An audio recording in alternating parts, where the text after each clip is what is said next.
గారు. ఎస్, అనిల్ రావిపూడి గారు will speak now. So good evening all. First of all team అందరికీ నా బెస్ట్ విషెస్ చెప్తున్నాను.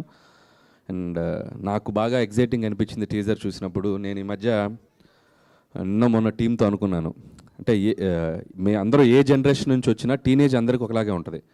కాకపోతే అప్పుడున్న సర్కమ్స్టాన్సెస్, సిచ్యువేషన్స్ డిఫరెన్స్ ఉండొచ్చు, కానీ బట్ మైండ్ సెట్ ఒకలాగే ఉంటుంది. సో ఆ టీనేజ్ బ్యాక్డ్రాప్లో ఏదైనా మంచి లైవ్లీ కథలు వస్తే బాగుంటుంది కదా అని అనుకుంటూ డిస్కస్ చేసాం మేము. సో ఈ టీజర్ చూస్తే నాకు అలాగే అనిపించింది. గల్లీలో కొట్లాట్లు, ఇంట్లో పేరెంట్స్తో చివాట్లు, అమ్మాయి చుట్టూ చక్కర్లు, సో ఎంసెట్ ఎగ్జామ్ టెన్షన్లు అన్నీ లైవ్లీగా ఉన్నాయి చూస్తుంటే టీజర్. నాకు చాలా బాగా నచ్చింది. సో మౌలి చెప్పినట్టు సో కామెడీ సినిమా, అతను ఏదేదో మాట్లాడాడు, దాంట్లో ఒక వ్యాలిడ్ స్టేట్మెంట్ ఉంది. కామెడీ సినిమా అనేది థియేటర్లో చూస్తే అది కరెంట్ పాస్ అయినట్టు అందరికీ పాస్ అయ్యి అంత థియేటర్ ఎంజాయ్ చేస్తే ఆ వైబే డిఫరెంట్గా ఉంటుంది. అది నేను బాగా రుచి చూశాను చాలా సినిమాలకి. సో ఈ టీం, యంగ్ టీం అందరూ కూడా అది నిజంగా ఓటీటీలో కాకుండా థియేటర్కి తీసుకొచ్చిన వీళ్ళ గట్స్కి హ్యాట్స్ ఆఫ్ చెప్తున్నాను. సో ప్లీజ్ మీ అందరూ వచ్చి ఈ పిల్లలు చేసిన ఈ టాలెంట్ని అందరూ ఎంకరేజ్ చేయండి. డెఫినెట్గా ఈ సినిమా మీకు అందరికీ నచ్చుతుంది. టీజర్ చాలా బాగుంది. బన్నీవాస్ గారు చెప్పినట్టు కంటెంట్ కూడా చాలా బాగుందని చెప్తున్నారు. కొన్ని సీన్స్ కూడా చెప్పారు, అవి నాకు చాలా బాగా నచ్చినాయి. So don't miss September 12th little hearts, మంచి టైటిల్. ప్రేమించుకుందానలో చెప్పగానే గుర్తొచ్చేది వెంకటేష్ బాబు గారి చేతిలో ఉన్న ఒక లిటిల్ హార్ట్స్ ప్యాకెట్. సో అంత కనెక్టింగ్ అనిపించింది టైటిల్ చూసినప్పుడు. డెఫినెట్గా ఈ సినిమా మంచి హిట్ అవుతుందని నమ్ముతున్నాను. సో డైరెక్టర్ ముందు చెప్పాల్సిందంటే ఆదిత్య హసన్. సో ఆదిత్య హసన్ నేను 90s ఈటీవీ విన్లో వాళ్ళ వెబ్ సిరీస్ చూసినప్పుడు నాకు ఎంత బాగా నచ్చింది. పర్సనల్గా కలిసి ఆయన విష్ చేశాను, అందుకు కలిసాడు మధ్యలో. సో నాకు చాలా బాగా నచ్చింది. Very very typical healthy comedy timing, అది చాలా తక్కువ మందికి ఉంటుంది. సో జంజాల గారి స్టైల్ చాలా బాగుంది తనకి. సో నేను చూసినప్పుడు నాకు బాగా ముచ్చటేసింది. అంటే ఎంతో కొంత మాకు కూడా ఒక ఇన్స్పైరింగ్ అనిపించింది. సో ఆ కుర్రోళ్ళు చేసిన టాలెంట్ చూసి. సో ఆదిత్య హసన్, డెఫినెట్లీ నీ ఫ్యూచర్ ప్రాజెక్ట్స్కి ఆల్ ది బెస్ట్. ఇలాంటి ఒక కంటెంట్ని నువ్వు ప్రొడ్యూస్ చేసావు, నీకు ఆల్ ది బెస్ట్. అండ్ అలాగే డైరెక్టర్ సాయి మార్తాండ్. సో సాయి పేరు చాలా ఫేమస్ ఇంటర్నెట్లో, తెలుసుగా నీకు. సో రోజుకు వారానికి ఒక మీమ్ ఉంటుంది అది సాయి మీద. సో సాయి మార్తాండ్, నీ టేకింగ్ చాలా బాగుంది, నీ డైలాగ్స్ బాగున్నాయి, నీ టైమింగ్ బాగుంది చాలా. ఆదిత్య హసన్ నువ్వు ఒక టైమింగ్ ఉంది, నీది ఒక స్టైల్ ఉంది. సో డెఫినెట్గా all the best. And your first project. నేను ఇందాక ఏదో స్టేట్మెంట్ ఇస్తాను, నేను చెప్తారా నీకు స్టేట్మెంట్. సో మీ మమ్మీ డాడీ నీకు ఇచ్చారు కదా ఒక ట్రస్ట్, అది నీ స్టేట్మెంట్. నీ కష్టం, నీ క్రియేటివిటీని చూసావు, అది నీ స్టేట్మెంట్. జస్ట్ థియేటర్లో వస్తుంది, 12th వరకు వెయిట్ చేయి, వాళ్ళు జడ్జిమెంట్ ఇస్తారు, అది వాళ్ళ స్టేట్మెంట్, వెయిట్ చేయి. ఓకే.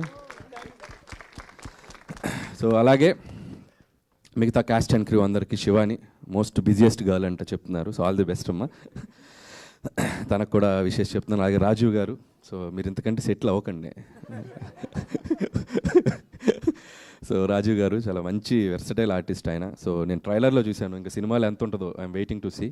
సో కాంబినేషను వాళ్ళ పేరెంట్స్గా, సో ఈ అల్లరి కొడుకుని భరించిన తండ్రి. సో ఆయనకు కూడా నా విశేష చెప్తున్నాను. అలాగే ముఖ్యంగా చెప్పాల్సింది ETV win team Nitin and Sai. So నిజంగా వీళ్ళు చేసే కంటెంట్స్ అన్నీ చాలా బాగుంటున్నాయి. So very good brother. ఇలాంటి ఏమైనా మంచి కంటెంట్స్ ఉంటే అన్నీ ఓటీటీలో కాకుండా థియేటర్కి తోయండి. థియేటర్స్కి కంటెంట్ చాలా అవసరం ఇప్పుడు. సో కంటెంట్స్ వదలండి, థియేటర్కి వదలండి, ఆడియన్స్ వచ్చి చూస్తారు మంచి మంచి కంటెంట్స్ వస్తే. And all the best me team కూడా. అలాగే డిఓపి, సో మిగతా టెక్నీషియన్స్ అందరికీ చెప్తూ, ముఖ్యంగా బన్నీవాస్ గారు అండ్ వంశీ గారు. సో ఇలాంటి ఒక కంటెంట్ని థియేటర్లోకి ప్రాపర్గా తీసుకెళ్ళడానికి ఇలాంటి ఒక స్ట్రాంగ్ డిస్ట్రిబ్యూషన్ సపోర్ట్ కూడా చాలా అవసరం. సో ఈ కొత్త టాలెంట్ని వీళ్ళందరినీ ఎంకరేజ్ చేయడానికి వచ్చినందుకు ముఖ్యంగా మీకు కూడా super congrats and super all the best. Congrats ఎందుకు చెప్పినంటే హిట్ కొట్టేశారని అనిపించింది నాకు. So all the best. So థియేటర్లో మంచి డబ్బు కూడా తీసుకురావాలని కోరుకుంటున్నాను, అటు మీకు కూడా. అండ్ థ్యాంక్ యూ వాసు గారు, and you showed so much love on me, and thank you so much. And మిగతా కుర్రోళ్ళు, అరే నేను గుర్తుపట్టలేకపోయాను నాన్న. సో 100% లెవెల్లో చికెన్ తినింది నువ్వేనా? మీసాలు గడ్డలు వచ్చి గుర్తుపట్టలేదు, ఎంత పెద్దోడు బాబు. ఆల్ ది బెస్ట్ నాన్న. మిగతా టీం అందరూ ఇన్ఫ్లుయెన్సర్స్ అని చెప్పారు సోషల్ మీడియాలో, తను కూడా ఆల్ ది బెస్ట్ నాన్న. సో యంగ్ టీం అందరూ నిజంగా టాలెంట్ అనేది ఉంటే సినిమాలకి ఎలా వచ్చేయచ్చు అనేది మీ అందరిని చూసి ఇన్స్పైర్ అవ్వచ్చు అందరూ. So doors are open. So all the best. And మీ ఇద్దరు కూడా ఇన్ఫ్లుయెన్సర్స్ అంట కదా, సో మీకు కూడా all the best. And Mouli, ఏదో ఫైర్ క్రాకర్ లాగా ఉన్నావు, చూసుకో, జాగ్రత్తగా పేలు. ఓకే. సో అలాగే ఇంకొకటి ఫినిషింగ్ టచ్ ఒకటి ఇవ్వాలదా, నువ్వేదా? ఐమాక్స్ ముందు రివ్యూస్ ఇచ్చావా? చెప్పారు కదా. ఒకటి గుర్తుపెట్టుకుని రివ్యూస్ ఇచ్చే అబ్బాయిలు పిల్లలు ఏదో ఒక రోజు మీరు ఇక్కడికి రావాల్సిందే, మళ్ళీ మమ్మల్ని ఎదుర్కోవాల్సిందే. జాగ్రత్తగా ఇవ్వండి రివ్యూస్, ఓకే? మీరు ఇక్కడికి వచ్చి ఏదో రోజు స్టేజ్ ఎక్కుతారు, ఓకే? బాగా ఇచ్చావు, అందరికి మంచిగానే ఇచ్చావుగా. సో నీకు కూడా all the best. Music direction చేసావు కదా, వెరీ గుడ్. సో ఇంకా అయ్యా ఇంకెంత 2 రోజులు, August 22 బద్దలైపోద్ది. Thank you so much Anil Ravipudi garu. Thank you so much for taking time. మాకు తెలుసు మీరు ఎంత బిజీ షెడ్యూల్స్లో ఉన్నారు అని చెప్పేసి, బట్ స్టిల్ మా కోసం వచ్చి టీజర్ లాంచ్ చేసినందుకు very very special thanks to you. Thank you so much. And media నుంచి ఒక ఫ్యూ క్వశ్చన్స్ క్విక్గా తీసుకుందాం సార్.